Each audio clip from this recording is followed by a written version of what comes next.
দেখেন আইজ আবার মুই আপনাকে কি রানগে দেখেন লইগা আইছি। একটু মূলা নিলাম, 3টা আলু নিছি, একটা কাকই আর নিলাম একটা কাঁচা কলা আর মিষ্টি কুমার এতখানি যদিও দিব না। এখন আমি এটা সুন্দর করিয়ে কাটকে ধুইয়া এরপর আপনাকে আবার আমি দেখাইতেছি। এই যে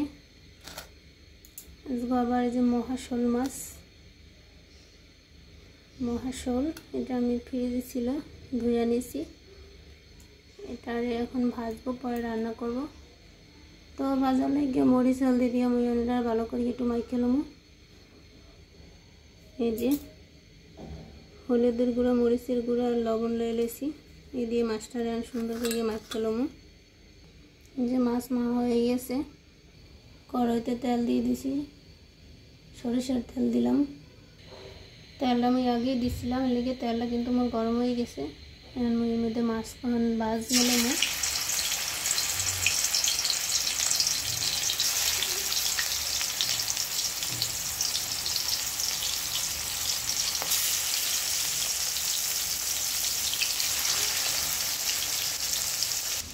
দেখেন মুই কিন্তু জমির হিসাবই, মুই কিন্তু এই যে বাড়িতে মাছ মারছিলাম সেই হলদি মরিচ আর লবণ ভালাম না, সেই একদম সেই মধ্যে যে পেঁয়াজ কাট দিলেছি আর বড় বড় করে একটা রসুন কিন্তু কাট দিলেছি। দেখেন যাই নিয়ে কিন্তু টুকরো টুকরো করে দিলে হয়েছি এইও মুই দিয়ে মুড়া আন্দার মধ্যে। আর এদিকে মুই যে সবজিগুলো আপনাকে দেখাইছিলাম কাটার লাগে সেইগুলো কিন্তু মুই কাটিয়ে সুন্দর করে ধুয়ে লেছি। এইগুলো মুই ওই মাছ দিয়েই রান্না দেয় আপনাকে আগে খাওয়া হয় না, তো মুই দাপে দাপে দেখা মই নিজে খাওয়ার কি আসলে গিয়ে কই নেই।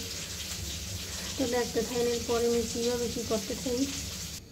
এই যে মোর মাছটা কিন্তু দুই পাশে সুন্দর করে আমি ভাজকে লইছি লাল লাল করিয়া। তেলটা যে ছিল তেলটার মধ্যে আমি জিরা দিয়ে দিছি, মোর জিরাটা পোড়া হয়ে গেছে। এখন আমি এর মধ্যে দিয়ে দেবো হলদি মরিচের মধ্যে যে পেঁয়াজ রসুন নিলে হচ্ছে ভাইয়া, এর মধ্যে আমি একটু কাঁচামরিচও দিয়ে দেবো, কারি না আমি কাটগিনি মনে। এই যে কাঁচামরিচও কিন্তু আমি কাটকে দিয়ে দিচ্ছি।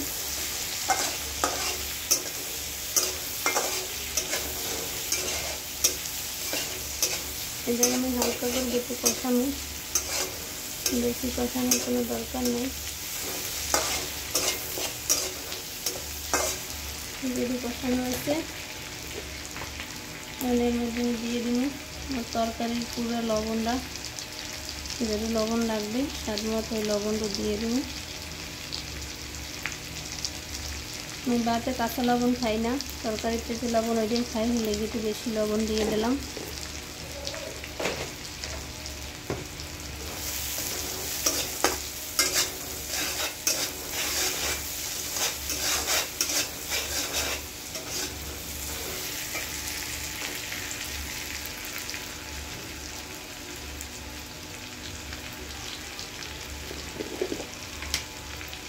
তো এখন দিয়ে দেব যদি হলদি লাগবে হলদি, মাছ একবার হলদি দিয়ে ভাজছি, লেগে হলদি বেশি লাগবে না, অল্প দিন হলদি অল্প দিয়ে দিলাম। আর কাঁচামরিচ যেহেতু দিয়েছি আর বেশি লাগবে না, শুধু কালারের লেগে একটু অল্প একটু মরিচের গুঁড়ো দিয়ে দিলাম। আমি নাড়িয়ে ফেলবো, এর মধ্যে আমি তরকারিগুলো সব দিয়ে দেবো। তরকারিগুলো দিয়ে দিলাম।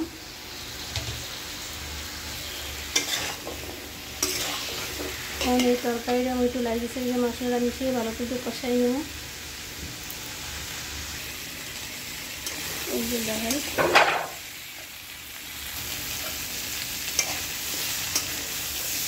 তরকারিটা কিন্তু সুন্দর করে কষানো হয়ে গেছে। এর মধ্যে জল দিয়ে দেব, এই যে জল দিয়ে দিলাম।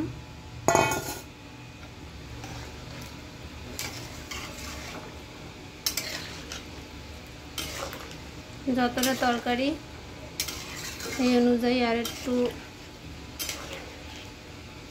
জল লাগবে সেদ্ধ হইতে, কারণ আলু কলা সেদ্ধ হইতে সময় লাগবে, লেগে আর একটু জল মই দিয়ে দিব।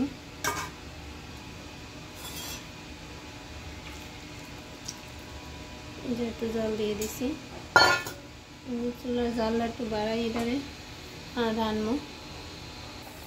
এই যে দেখেন আমার তরকারিটা কেমন হয়েছে, জল অনেকটাই কমছে।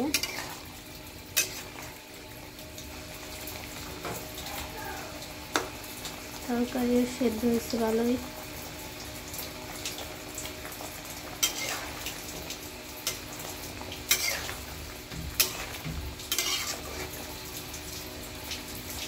তো আর ঝোল টানার আগে মাছ এখন দিয়ে দিব।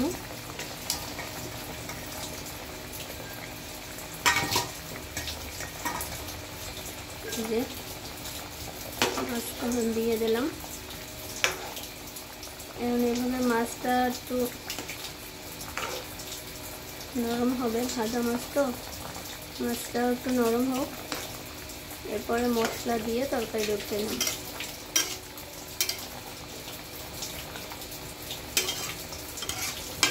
এখানে কিছু সময় থাকলে ঝোলটাও কমবে, আরও মাছটাও রান্না হবে।